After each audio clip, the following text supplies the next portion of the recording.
Chers amis, ça m'arrive quelquefois que des élèves me disent « Vous savez que Vodarav, en ce moment, je suis un peu fâché avec Akadosh Baruch Hu. La relation, elle est un petit peu tendue. » Je lui ai dit la vérité à Hachem. Je lui ai dit « Pourquoi tu me fais ça? Pourquoi tu m'envoies ça ?» Et ces élèves-là, ils pensent que je vais me mettre en colère contre eux. Comment t'oses parler ainsi? Qu'est-ce que ça veut dire? Et bien moi, je vais vous dire, mes chers amis, quand quelqu'un me dit « Je suis un petit peu fâché avec Akadosh Baruch Hu parce que il se comporte de telle façon avec moi », je comprends qu'il y a de quoi parler avec cet homme-là. Ça veut dire que cet homme-là, il est déjà d'accord que Akadosh Baruch Hu existe. Quand l'homme sait que Hachem existe et que c'est le maître de l'univers et que c'est lui qui a tout créé, il y a de quoi parler. Souvent, à ces gens-là, je leur dis « Mais tu crois pas en Hachem ?» Ils disent « Ah si, si, je crois. Je crois en Hachem, mais je suis fâché avec lui. Je crois en Hachem, mais la situation est un petit peu tendue. » Le fait que tu crois en Hachem, c'est déjà la chose la meilleure et la plus extraordinaire sur laquelle tu vas pouvoir créer une relation de confiance. En dehors de ça, la relation qu'on a avec Akadosh Baruch Hu, ça doit être une relation. Comme toute relation, quelquefois il y a des moments un petit peu tumultueux, il y a des moments un petit peu difficiles, des moments où j'ai l'impression qu'il ne m'écoute pas, des moments où j'ai l'impression qu'il me boude. C'est comme ça une relation. Alors il y a des gens qui ont leur relation, bon allez, on a dit qu'Hachem ne fallait jamais être fâché avec lui, donc je suis jamais fâché et voilà. Et il y a des gens qui vivent cette relation.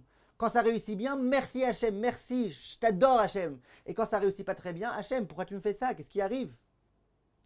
Donc sachant que ce type de comportement et de réaction, c'est une réaction qui est normale pour toute personne qui sert à Kadosh Baruch Hu, en comprenant que cette relation, ça va être une relation saine.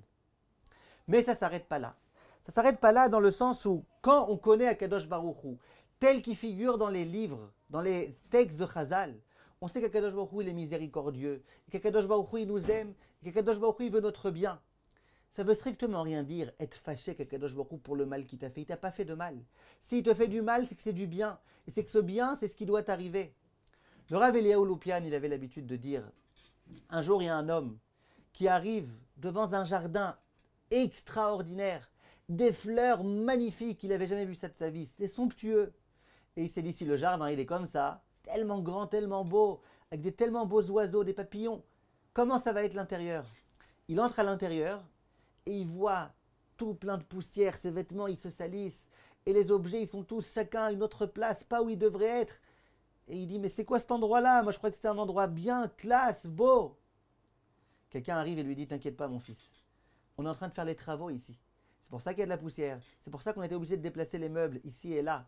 Mais tu verras, quand les travaux seront terminés, tu verras combien ce sera beau, parfait, extraordinaire. Disait le Rav Eliyahu Loupian, nous sommes dans un monde de tikkun. Tikkun, le tikkun de Malchut Shaddai, la magnificence d'Akadosh Baruch Hu, bientôt on va la voir. On est en train de faire les travaux là, il y a des travaux. Et pour les travaux, quelquefois on doit déplacer des choses, il y a des choses qui sont un petit peu incohérentes, qui ne sont pas à leur place. Mais nous sommes dans les travaux. Et c'est pour ça que dans Enu Shabbat, on dit Alken nekavelach Hashem Elokenu, lirot me'era b'tiferet uzach. Là on voit la maison un petit peu en désordre. Et on dit à Akadosh Baruch Hu, on espère bientôt pouvoir voir la maison de façon parfaite, de façon belle, parce que cette maison, elle sera extraordinaire. Le Beth Amikdash, il sera extraordinaire. Le Olam Haba, il sera parfait. Quand on voit dans ce monde qu'il y a des difficultés, comprenons qu'on est dans une phase de travaux, une phase pré-messianique dans laquelle bientôt, Bezrat Hashem, tout reviendra en ordre.